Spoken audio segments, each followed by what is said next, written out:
नमस्कार, मैं हूं आपके साथ मोनिका गुप्ता। पंजाब, हरियाणा, हिमाचल के बुलेटिन में आपका स्वागत है।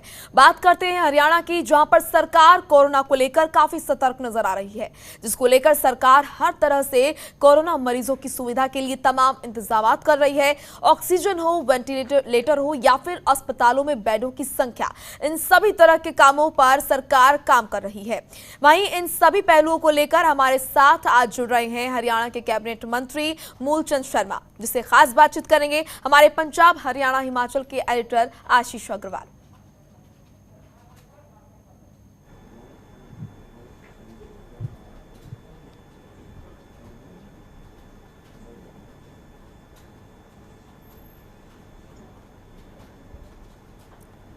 आशीष जी, ओवर टू यू।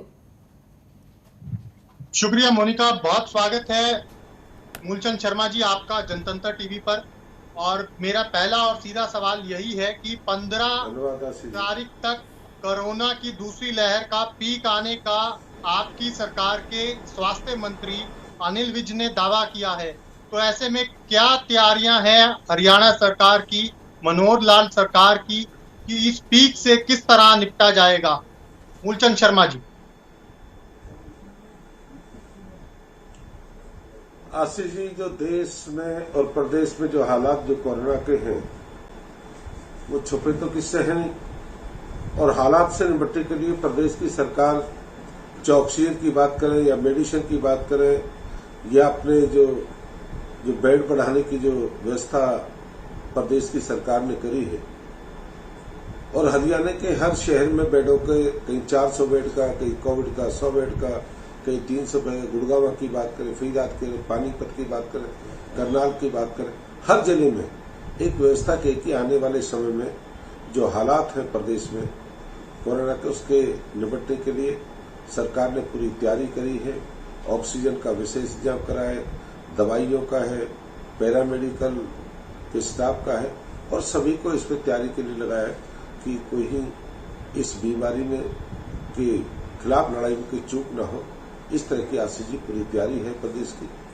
जो सारे लोग दिल्ली के आसपास प्रदेश सटा हुआ है, दिल्ली के 3 तरफ से हरियाणा लगता है, गुड़गांव, फरीदाबाद, झज्जर, सोनीपत, तो इसी को देखते हुए पूरी तैयारी के साथ प्रदेश की सरकार इससे लड़ाई लड़ने के लिए तैयार है। शर्मा जी, जिस तरह से इस वक्त स्थिति बनी हुई है, ऑक्सीजन का एक बड़ा संकट हरियाणा में भी देखने को मिल रहा है।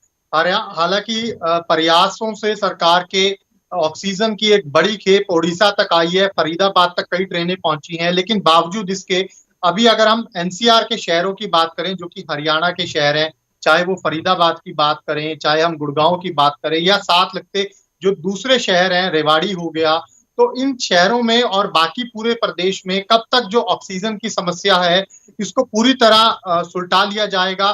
क्या एक्शन प्लान है आपका?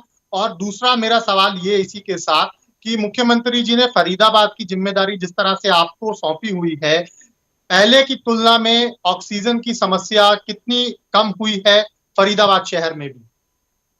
शर्मा जी। जो आशीष जी, जो समस्या पहले थी, आज से 4 दिन पहले समस्या थी, जो ऑक्सीजन की बड़ी बड़ी लाइनें थी, कतार लगे थे, हॉस्पिटल के, सरकारी हॉस्पिटल या प्राइवेट हॉस्पिटल या नर्सिंग होम में समस्या बहुत ज्यादा थी। आज जो भी ऑनलाइन है कि जिसको ऑक्सीजन चाहिए या अपने हॉस्पिटल के लिए, बड़े हॉस्पिटल की अलग से हमने कमेटी बनाई है, और जितने अपने छोटे हॉस्पिटल हैं उनकी भी, नर्सिंग होम उनकी भी अलग से, जो प्राइवेट जो दूसरे लोग उनकी भी। और ये मानता हूं कि ऑक्सीजन की समस्या बहुत कम, जो फोन पहले आ रहे थे आज से 3 दिन पहले, 4 दिन पहले, आज वो समस्या फरीदाबाद, गुड़गांव में समस्या कम हुई है। और धीरे धीरे मानते हैं कि ऑक्सीजन के जो प्लांट जो चालू करे हैं हमने फरीदाबाद में, जैसे प्राइवेट हॉस्पिटलों में उनकी भी शुरुआत करी है, उससे भी हमें लाभ मिल रहा है। और सरकार ने जो ऑक्सीजन फरीदाबाद, गुड़गांव में जो सबसे ज्यादा पेशेंट एनसीआर के दिल्ली के कारण गुड़गांव, फरीदाबाद में सबसे बड़ा प्रेशर रहा है, तो इस सब चीज को खत्म करने के लिए सरकार ने बाहर से भी इंतजाम करा है, दिल्ली को देने का भी काम करा है। कुछ हमारे प्लांट हैं जैसे फरीदाबाद से दिल्ली के लिए भी ऑक्सीजन दी है और अपनी पूर्ति भी करी है। मैं मानता हूँ ऑक्सीजन की जो समस्या है पर 90% ऑक्सीजन की समस्या अपने शहरों में पूरी हुई। लेकिन काला बाजारी क्यों इतनी हो रही है मूलचंद जी? आखिर क्या वजह है कि काला बाजारी नहीं रुक पा रही?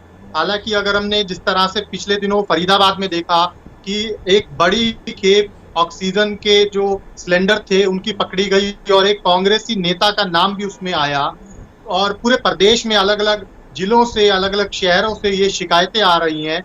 क्या वजह है कि ऑक्सीजन की काला बाजारी अभी तक नहीं रुक पा रही है? क्या इसमें कहीं पर पुलिस की कोई नाकामी है या कहीं पे जो कोऑर्डिनेशन है, शक्ति के अंदर कमी है? क्या रीजन है कि काला बाजारी के ऊपर पूरी तरह अंकुश नहीं लग पा रहा? आशीष जी, मैं आपके चैनल के माध्यम से एक बात कहना चाहता हूं कि लोग ये समझते हैं ऑक्सीजन घर पर है तो जीवन बचेगा, लोगों ने स्टॉक करना चालू करा। और कुछ ऐसे लोग हैं जिन्होंने ऑक्सीजन अपने घर पे, बीमार घर में कोई है नहीं, ऑक्सीजन सिलेंडर रखने चालू कर दिए। जब घर में परिवार में कोई बीमार नहीं है, ऑक्सीजन रखने की क्या जरूरत है?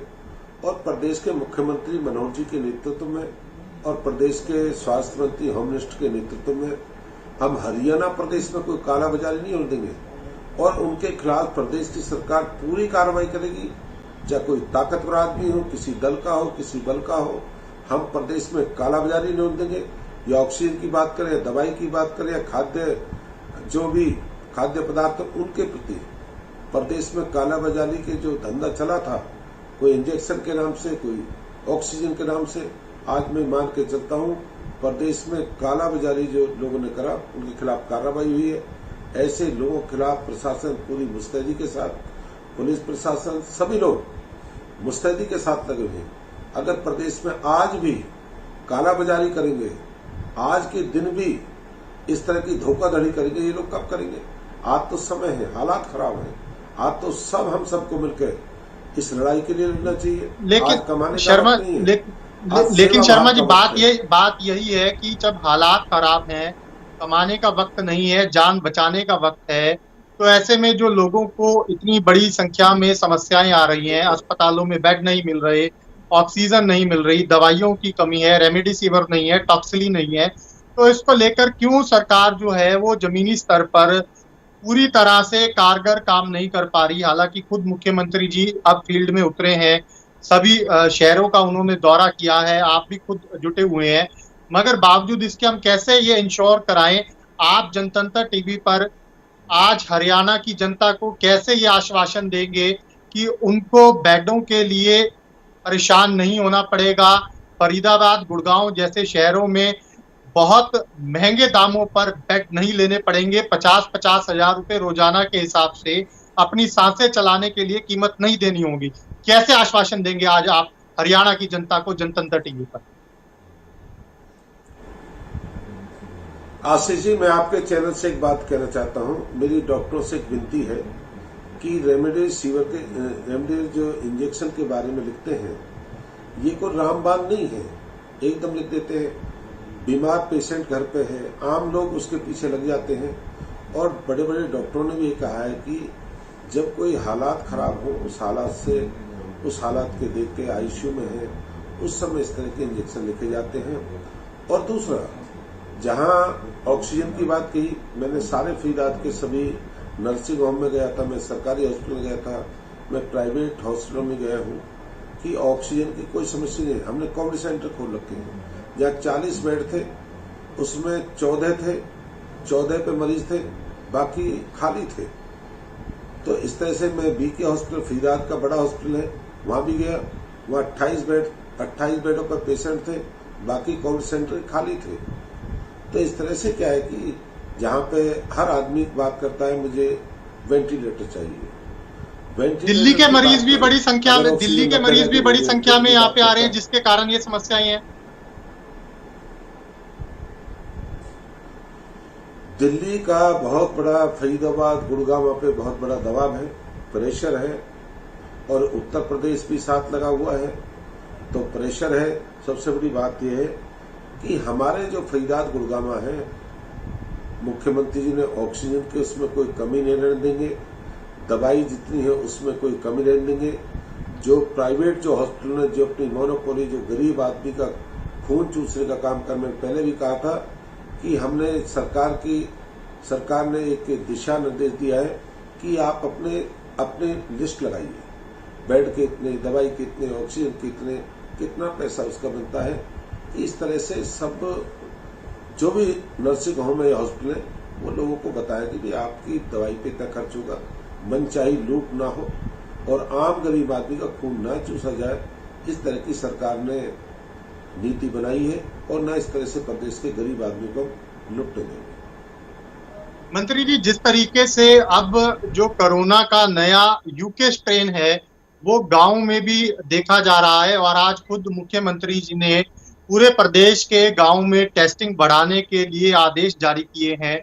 जो फरीदाबाद समेत पूरे हरियाणा के शहर हैं और वहां पर ग्रामीण इलाके हैं, ग्रामीण इलाकों में कैसे इंश्योर किया जाएगा कि कोरोना अब और तेजी से ना फैले, इसके लिए क्या कुछ इंतजामात किए गए हैं? जो आपके एनसीआर के शहर हैं उसके लिए क्या रूपरेखा आपकी सरकार ने बनाई है? नहीं, मेरा ये चैनल आपके चैनल के माध्यम से कहना है कि कोरोना गांव हो, शहर हो, कॉलोनी हो, हर जगह कोरोना का बीमारी हर जगह जाती है। एक ग्रामीणों में प्रचार प्रसार करेगी, कोरोना गांवों में नहीं है, ग्रामीण आंचल में नहीं पहुंचेगा। पर मेरी सबसे ये विनती आपके चैनल के हाथ जोड़ के विनती कि ग्रामीण आंचल में वही लोग बाहर निकले जिनको काम है और इस बीमारी के लिए अपने फेस मास्क है जो भी है घरों के भीतर रहे। जो मुख्यमंत्री ने टीम बनाई है 8000 लोगों की, वो इस तरह की गाइडलाइन प्रचार प्रसार करेंगे, लोग घरों में रहे, या शहर हो, गांव हो, कॉलोनी हो, बीमारी हर जगह, बीमारी के ना शहर गांव कोई से लगता, बीमारी कहीं भी जा सकती है, चाहे ग्रामीण आंचल में। तो ग्रामीण आंचल में पहले लोग मानते हैं ग्रामीण आंचल में बीमारी नहीं है, पर वहां के लोग मजबूत हौसलों के साथ, मजबूती के साथ वो थोड़े संघर्ष में रहते हैं। इसलिए मुझे कहना है कि हौसलों के साथ, संघर्ष के साथ इस बीमारी से दूर रहना है, बचना है, घरों के भीतर रहना है, अपने फेस मास्क का सबसे ज्यादा यूज करना है। जो नियम बताए हैं सरकार ने, जो भी फेस मास्क है या भाप लेना है या अपने ठंडी चीज से बचना है, जो डॉक्टरों ने राय दी उसका हम सबको पालन करना है। ठीक है मंत्री जी, बिल्कुल आपने जो बातें कही वो मैं मानता हूं कि प्रदेश की जनता भी जागरूक है और वो अपने बचाव के लिए जरूरी कदम सब उठाने का प्रयास कर रही है। लेकिन एक बड़ा महत्वपूर्ण सवाल ये है कि आज आपकी सरकार जिस तरह से एक्टिव मोड में नजर आ रही है, आज से 10 दिन पहले जब स्थिति पूरी तरह बिगड़ गई थी तो क्या कारण था कि कोरोना की जो दूसरी लहर आई, कोरोना की दूसरी लहर का अंदाजा समय पर सरकार नहीं लगा पाई? क्या वजह रही कि एकदम से पूरे हरियाणा स्टेट के अंदर ऐसी त्रासदी आ गई कि बेड नहीं मिल रहे हैं, ऑक्सीजन नहीं मिल रहा, दवाइयां नहीं मिल रही? इसके पीछे आपका व्यक्तिगत क्या आकलन है? मेरा आशीष जी, सबसे बड़ी बात है कि हमें इस बात की पूरी यदि बीमारी का पता किसी को नहीं था, बीमारी का बढ़ जाए। जो एनसीआर से जो हालात दिल्ली से जो खराब हुए और दिल्ली से जो हालात हमारे खराब हुए, हमारा गुड़गांव, फरीदाबाद, सोनीपत सारा दिल्ली से रास्ते निकलते हैं, चाहे अपने सारे जिले लगते हैं। गुड़गांव सबसे बड़ी पॉपुलेशन, फरीदाबाद हरियाणा की सबसे बड़ी पॉपुलेशन का जिला है, सोनीपत, पानीपत, ये सारे जो दिल्ली से हालात जो खराब हुए, जो पूरी तरह हरियाणा पर उसका प्रभाव पड़ा। और हरियाणा प्रदेश की सरकार ने, मैं तो इस बात का प्रदेश के मुख्यमंत्री जी का मैं धन्यवाद इस बात का करूंगा कि इन्होंने जल्दी से दिल्ली से जो हालात खराब हुए उसको अपने प्रदेश में काबू करने का एक प्रयास लोगों से, आम लोगों से अपील की है। आप मीडिया के साथी, पत्रकार, छायाकार बंधु, सब लोगों ने ये मिलकर जो लड़ाई लड़ी है, सभी पक्ष और विपक्ष के लोगों ने, जो हरियाणा प्रदेश में जो लोगों ने अपने को थोड़ा बचाने का प्रयास करा है। और कुछ ये भी पता नहीं था बीमारी इतनी बड़ी भयंकर सेकंड लहर जो आने वाली है, इसका इतना किसी को भी नहीं पता था, ये हालात इस तरह के खराब होंगे। पर मैं तो ये कहूंगा कि इसको हराना है तो हम सब लोगों, सरकार नहीं, सब लोग, चाहे छोटा हो, बड़ो हो, कोई व्यापारी हो, कर्मचारी हो, मजदूर हो, इस सब के खिलाफ हमें लड़ना है। सब इसके खिलाफ लड़ेंगे, सब पक्ष में साथ मिलकर लड़ेंगे। आज लड़ाई को हमें मिलकर लड़ना, मिलकर हराना है। तो ये नहीं कि अकेली सरकार करते, कि सब लोग सामाजिक, धार्मिक संगठन शादियों से गुरेज करें, मंदिर, गुरुद्वारे, मस्जिद इनमें थोड़ा परहेज करें, भीड़ से बचने का काम करें, मार्केट से बचने का काम करें, झुंड से बचने का काम करें कि आदमी वही काम पे निकले जिसकी जरूरत है, बहुत जरूरत है कि आम आदमी नहीं रहे, इसको हरा देंगे हम सब। शर्मा जी, जो लॉकडाउन आपकी सरकार ने लगाया था उसकी समय सीमा पूरी होने जा रही है। ऐसे में क्या अब मनोहर सरकार का प्लान है, हरियाणा में क्या लॉकडाउन अब बढ़ाया जाएगा या फिर अब जो सार्वजनिक जो काम है वो फिर से शुरू कर दिए जाएंगे? क्या कुछ आपने भी मुख्यमंत्री जी को अपनी व्यक्तिगत राय दी है लॉकडाउन बढ़ाने को लेकर? इससे प्रदेश के मुख्यमंत्री जी को पूरा ज्ञान है, सारे हालात उनको पता है, जानकारी है और हालत प्रदेश की पता है। मुख्यमंत्री स्वयं इसमें सक्षम है और पूरी जानकारी है कि लॉकडाउन बढ़ाना है या खत्म करना है। मुख्यमंत्री स्वयं राय लेंगे।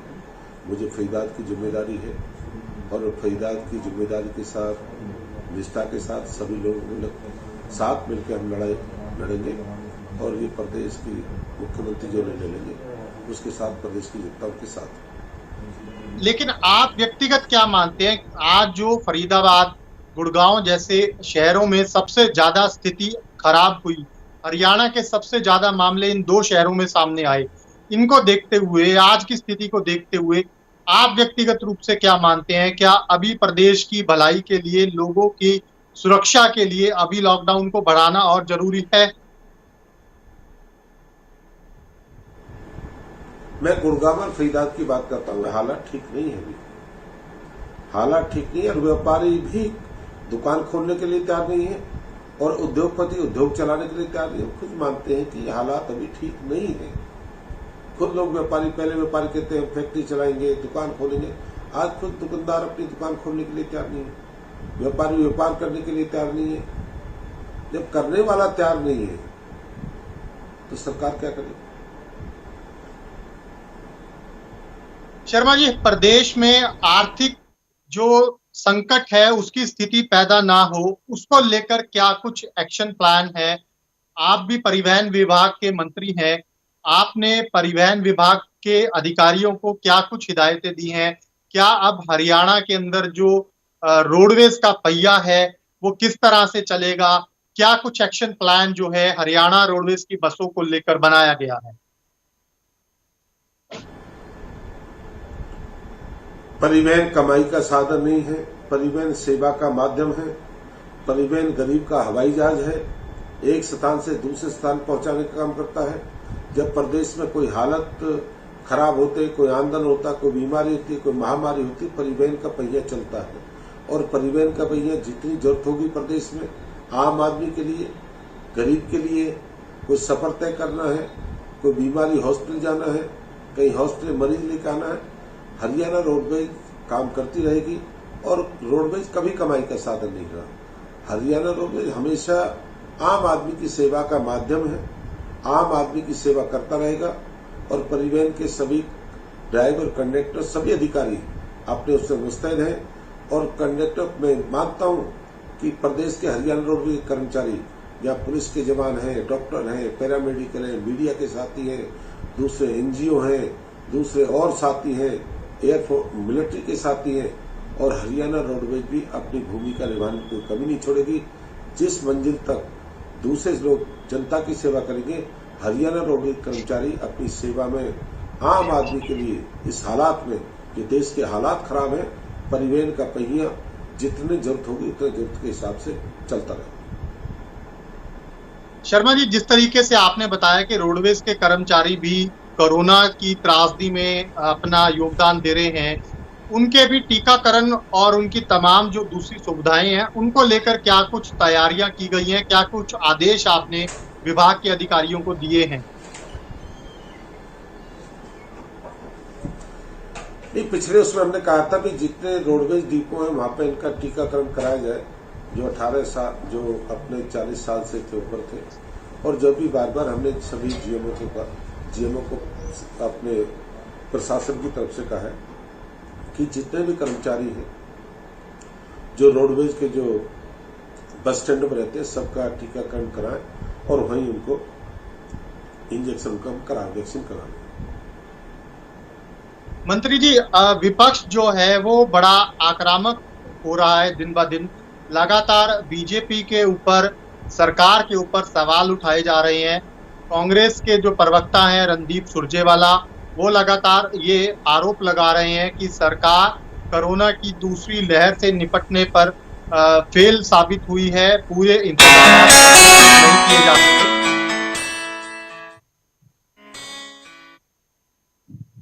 रणदीप सुरजेवाला क्या कहता है, कांग्रेस सारी दुनिया ने, सारे देश ने इनको नकार दिया।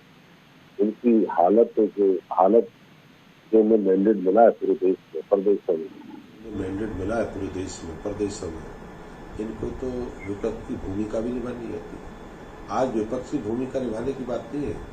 आज सारी देश और दुनिया में अपने लोगों को सरकार के साथ मिलकर आम लोगों की सेवा करनी है और सेवा के साथ विपक्ष की जो भूमिका होती है, विपक्ष का बहुत बड़ा दायित्व होता है सरकार का। और विपक्ष की जो बात हो, विपक्ष के प्रदेश के में, देश के हित में अपनी बात रखें, पर इन लोगों पे वो बात रखने का भी उचित नहीं है, वो भी नहीं रख पा रहे। इनके कांग्रेस के हालात से ये अपने परिवार को संभालें, देश की, प्रदेश की क्या बात करें, अपने संगठन को देखें। पर हम तो उम्मीद नहीं मानते थे, ये सब मिलकर आज इस महामारी जो फैली हुई है, इसके साथ पक्ष हो, विपक्ष हो और दूसरे दल हो, सब हम मिलकर लड़ाई लड़ेंगे।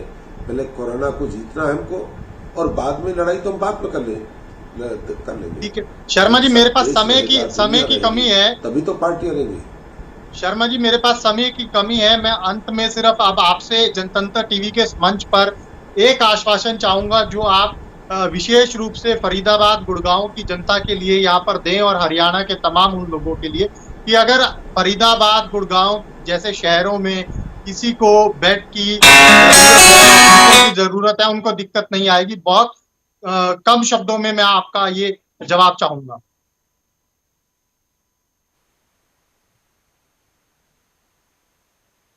ये हमने वहाँ पे हावड़ा जिले के हेडक्वार्टर बैठाया है और इस तरह की कोई भी समस्या हम नहीं आने देंगे कि जहाँ तक लोगों की जरूरत रहेगी, जहाँ वेंटिलेटर हम पर निश्चित है, वेंटिलेटर भी उनके जो संख्या भी कम है और संख्या के हिसाब से हम किसी आदमी को इस तरह की परेशानी नहीं आने देंगे।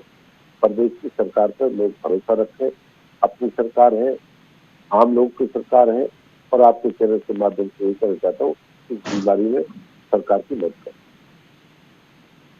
बहुत शुक्रिया मूलचंद शर्मा जी, आप हमारे साथ जुड़े और आपने अपना कीमती समय हमें दिया और जनतंत्र टीवी के मंच पर आज आपने आश्वासन दिया हरियाणा की जनता को कि अब जो हरियाणा में दिक्कतें आ रही थी कोरोना पीड़ित मरीजों को, वो अब नहीं आएगी क्योंकि सरकार पूरी तरह एक्शन मोड में काम कर रही है। बहुत शुक्रिया आपका। Monika, over to you. बिल्कुल शुक्रिया आपका आशीष, और कैबिनेट मंत्री मूलचंद शर्मा जी आपका भी बहुत बहुत शुक्रिया। और आपने बताया कि किस तरीके से प्रदेश में व्यवस्था की गई है ताकि लोगों को समस्याओं का सामना ना करना पड़े। एक बहुत ही छोटे से ब्रेक के लिए रुक रहे हैं, फौरन लौटेंगे। खबरों के निष्पक्ष विश्लेषण के लिए सब्सक्राइब करें Jantantra TV and press the bell icon. Never miss any update.